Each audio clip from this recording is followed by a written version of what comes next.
सोए संग कार्तिकेय गजानन कार्तिकेय गजानन नमः शिवाय नमः शिवाय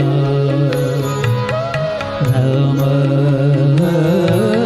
शिवाय नमः शिवाय।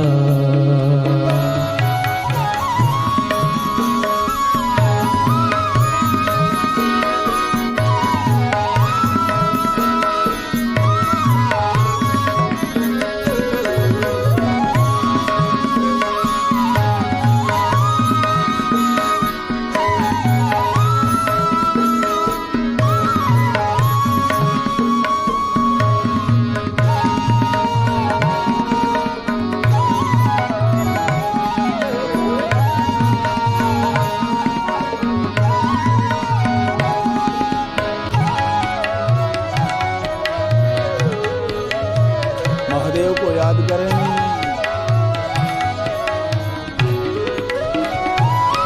करुणा करा दुख भंजना चंद्रेश्वरा सोमेश्वरा महादेव महादेव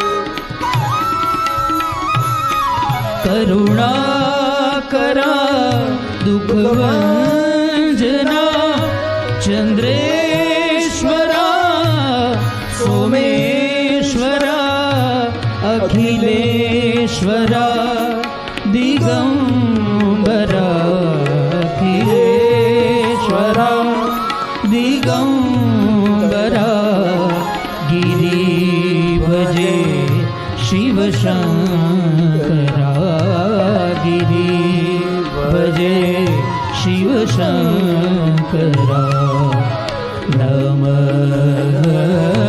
शिवाय नमः शिवाय नमः शिवाय नमः शिवाय। हे सोमनाथ हे महादेव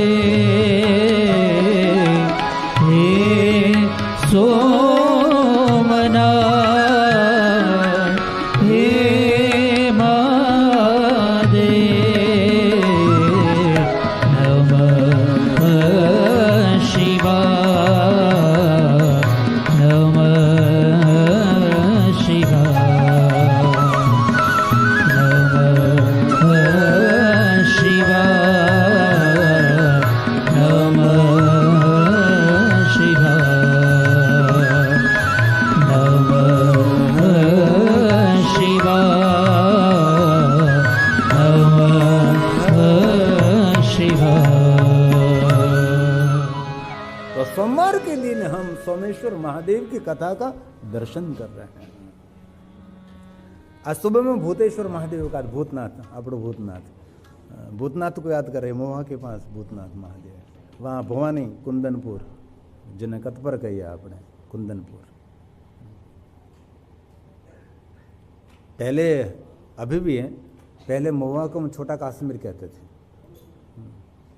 अभी समंदर का पानी थोड़ा धरती से आ गया, बहुत सारी खेत बाड़ी सब बहुत कुछ हो रहा है। पहले तो गर्मी के दिनों में आप महुआ जाओ तो भी ठंडक लगती थी। इतना सुंदर महुआ, हम छोटा सा कश्मीर कहते थे उसको। लेकिन अभी भी तो बहुत सालों से इतना तो नहीं देखा। लेकिन तो सोमेश्वर महादेव ज्योतिर्लिंग की अद्भुत महिमा है। जो कोई मनुष्य सोमेश्वर महादेव का एक बार भी दर्शन करता है निसंदेह मुक्तिर भवति निश्चितम। उसके मन में कोई संशय करने की आवश्यकता नहीं है। एतेषाम पूज्यते नैवम। एक बार भी सोमेश्वर महादेव का पूजन कोई भी वर्ण के लोग, ऐसा जाति गिनती वहां नहीं देखी। कोई भी वर्ण, कोई भी स्त्री पुरुष, दुख नाशनम जो कोई सोमेश्वर महादेव का पूजन अर्चन दर्शन इहलोके परतत्रापि, इस लोक में भी उसका मंगल होगा और परलोक में भी उसका मंगल होगा। ये हमारा सोमनाथ है। वैसे मैं सोमनाथ की कथा में सिर्फ 2 मिनट में कर सकता हूं, ऐसा तो नहीं, लेकिन सोमनाथ के बारे में हम कितना समझने का प्रयास करते हैं। हे सोमेश्वर महादेव अभी भी बहुत अल्पीकरण, स्कंद पुराण प्रभास खंड में तो और स्कंद पुराण में भी विशेष और दक्षिणी ग्रंथों में तो बहुत विस्तार से सोमनाथ के बारे में कितने राजाओं ने सोमनाथ महादेव का पूजन किया और इस राजाओं की कैसे कैसे कामना पूर्ति की। ऐसी बहुत सारी कथा सोमनाथ महादेव के साथ जुड़ी है। जो प्रयास करो तो 9 दिन के लिए सोमनाथ महादेव पर कथा हो सकती है। इतने सोमनाथ महादेव की इर्द गिर्द सभी कथा है। अरे इतना इतिहास देखो सोमनाथ महादेव का, कैसे कैसे बनाया, वेद काल में कैसे बनाया, रामायण काल में कैसे बना और महाभारत काल में कैसे बना, ऐसे पूरा पूरा बहुत सारा इतिहास हमारा सोमनाथ महादेव में। सोमनाथ महादेव कोई सामान्य स्थान नहीं है। जब स्वयं शिव जी वहां प्रकट हुए थे, महादेव स्वयं प्रकट हुए थे, ये सोमेश्वर है। इसलिए जो कोई मनुष्य सोमेश्वर महादेव का दर्शन करे, पूजन करे, यात्रा करे, उसके लिए कहा मुक्ति दुर्लभ नहीं है और जीवन के सभी दुखों का निवारण हमारा सोमनाथ महादेव है। एतेषां पूजनेनैव, जो कोई मनुष्य उसकी पूजा करे, उसका दर्शन करे, कोई भी जाति ज्ञाति नहीं, वर्णानां दुःखनाशनम् इहलोके परत्रापि मुक्तिर्भवति निश्चितं, मुक्तिर्भवति निश्चितं। इसके लिए कोई संशय नहीं, वो जीवात्मा मुक्त है। इनमें तो सभी सोमनाथ महादेव तो गए हैं, कौन नहीं गया? किसने सोमनाथ महादेव की यात्रा नहीं की? जो कि मुझे दिखा नहीं देता, लाइट सामने पड़ रही है इसीलिए तो। आप सब गए हैं सोमनाथ? आप भी गए? सुन, कभी भी गुजरात आओ तो सोमनाथ महादेव की यात्रा तो करनी चाहिए। गुजराती तो हर साल जाता है, मैं तो हर साल 9 दिन के लिए वहां भगवान की कथा गाने के लिए जाता हूँ, कोई न कोई जजमान के माध्यम से। और कभी अवसर मिले तो भगवान महादेव सोमनाथ को नैवेद्य अर्पण करना चाहिए। ये नैवेद्य स्वयं को भी ग्रहण करना चाहिए और बहुत सारे भक्तों को नैवेद्य देना चाहिए, खिलाना चाहिए, खाना भी चाहिए वो खिलाना चाहिए, ग्रहण भी करना चाहिए, दूसरों को भी प्रसाद में अर्पण करना चाहिए। मेरे गुरुजी स्वरूपानंद सरस्वती महामंडलेश्वर 1008, उसका मूल स्थान है सीहोर के पास गौतमेश्वर महादेव।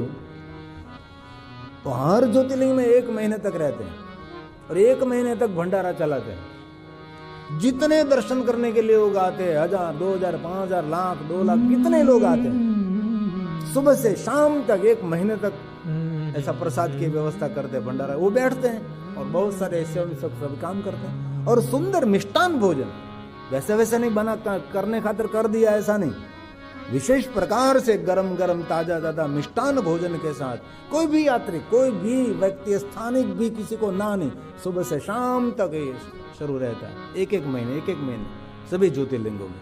मेरे गुरु महाराज हैं, जिनके पास से मैंने मंत्र दीक्षा ली थी, मुझे मार्गदर्शन किया था जिसने। इसीलिए कभी अवसर मिले तो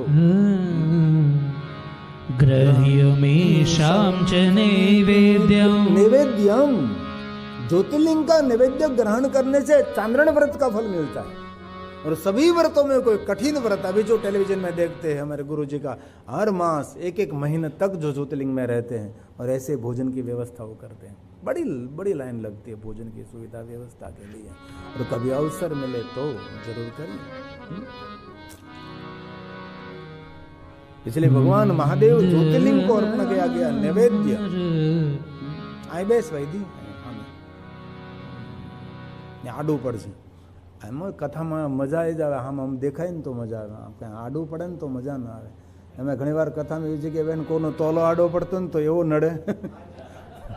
कथा सांभळ्यो ने खबर आडू कोईनो माथो होतो ने तो मजा ज न। ये पाछो आम घड़ीक था, आप आम करी, आम करी, आम कर। એવી કથામાં આમ તકલીફ પડી જાય એટલે આમ જરીક આમ હોય ને તો સારું લાગે બધું.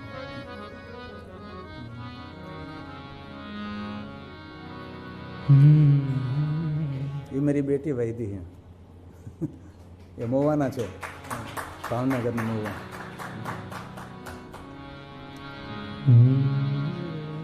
મને કે બીજું તો કાંઈ નથી જો પણ સોમવારે કથા સાંભળું તો થાય ને, બાકી તો સોમવારે અહીંયા દેશમાં વિદેશમાં નોકરી કરવી, જોબ કરવી કે વ્રત કરવું, પૂજા કરવી કે અનુષ્ઠાન કરવા, પણ એક ઘડી આધી ઘડી ભગવાન મહાદેવની કથા સાંભળી લો, બધાએ વ્રતો કરવાનું ફળ મળે.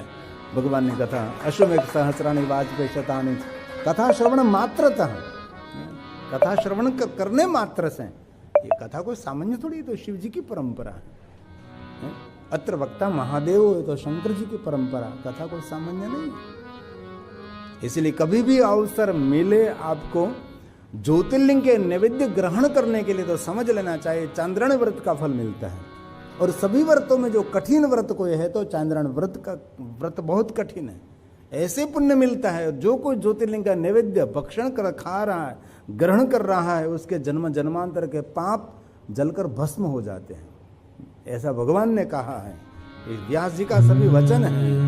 ग्राह्यमेषां च नैवेद्यं भोजनीयं प्रयत्नतः ततः कर्तुः सर्वपापानि भस्म साद्यान्ति वै क्षणात्, भस्म साद्यान्ति वै क्षणात्. एक क्षण में मनुष्य अपने जीवन के सभी पापों में से मुक्त हो जाएगा. और जो कोई मनुष्य विशेष प्रकार से सोमेश्वर महादेव में जो निवास करता है उसके लिए क्या विशेष फलम वक्तुं न शक्यते नहीं. कोई मनुष्य इस पुण्य का वर्णन ही नहीं कर सकता. ब्रह्मादिक देवता भी नहीं वर्णन कर सकते जो सोमनाथ में जो निवास करता है. इसलिए कहा भी है ज्योतिर्लिंगों में कि सभी कार्य पूर्ण होने के बाद, निवृत्त होने के बाद ज्योतिर्लिंगों में निवास करे. लेकिन निवृत्त तो कोई होता ही नहीं, जीवन पर्यंत कोई निवृत्त नहीं होता, पता नहीं क्यों नहीं होते. बाद में कह दिया कि रुद्र रात्रि ज्योतिर्लिंग में निवास कर, 11 रात्रि, 9 रात्रि, सप्तरात्रि, पंचरात्रम, त्रिरात्रम, एक रात्रि भी ज्योतिर्लिंगों में रहना चाहिए. जो कोई मनुष्य ज्योतिर्लिंगों में निवास करता है, निवास करने का जो फल और पुण्य मिलता है, फलम वक्तुं न शक्नोमि, कोई वर्णन नहीं कर सकता. ये ज्योतिर्लिंगों की महिमा, कोई भी ज्योतिर्लिंग, ये तो सोमनाथ के बारे में बता रहा हूँ, हर ज्योतिर्लिंग की ऐसी ही महिमा, एक एक ज्योतिर्लिंग की ऐसी विशेष महिमा है. ज्योतिषां चैव लिंगानां, ज्योतिषां चैव लिंगानां ब्रह्मादि बिरलं द्विजा विशेषतः फलं वक्तुं शक्यते न परेस्तथा, शक्यते न परेस्तथा. कोई विश्व के देवता ज्योतिर्लिंग में निवास करने का जो पुण्य मिलता है उसका वर्णन नहीं कर सकते. और ज्यादा न रह सके तो षण्मासम, 6 मास तक ज्योतिर्लिंगों में निवास करना चाहिए. 6 महीना, चंद्र भी 6 मास रहा था. ब्रह्मा जी ने चंद्र को मार्गदर्शन दिया. अत्रि पुत्र, अनसुया का पुत्र दक्ष महाराज ने जिनको श्राप दिया था, क्षयरोग हुआ था, तो ब्रह्मा जी ने कहा कि आप 6 मास में वहाँ रहिए प्रभास तीर्थ में, वहाँ जाकर आप मृत्युंजय मंत्र का अनुष्ठान करें और आप 6 महीने तक वहाँ रहिए. भगवान व्यास जी ने कहा कि जो कोई मनुष्य सोमनाथ महादेव में 6 मास रहता है, मातृ कुक्षी, उसको माँ के पेट में रहना नहीं पड़ेगा, गर्भ का दुख उनको भोगना नहीं पड़ेगा. ऐसा भगवान ने कहा है. मैं मध्यस्थी हूँ, जो कुछ मैं कह रहा हूँ सब कुछ व्यास जी का प्रसाद है, ये सब कुछ शिव महापुराण अंतर्गत है. मैं श्लोकात्मक आपको अच्छे से कथा समझाने का प्रयास करता हूँ, बाकी तो अभी नचा सकता हूँ, हंसा सकता हूँ, मजाक करा सकता हूँ, ये तो चलता ही रहता है. तो बीज तो बो रहा हूँ, कोई कभी 6 मास तक सोमनाथ में रहे, उसके लिए कहा माँ के पेट में उसको निवास नहीं करना पड़ता। एक ज्योतिर्लिंग में 6 मास तक, एकम च पूजितम, 6 महीने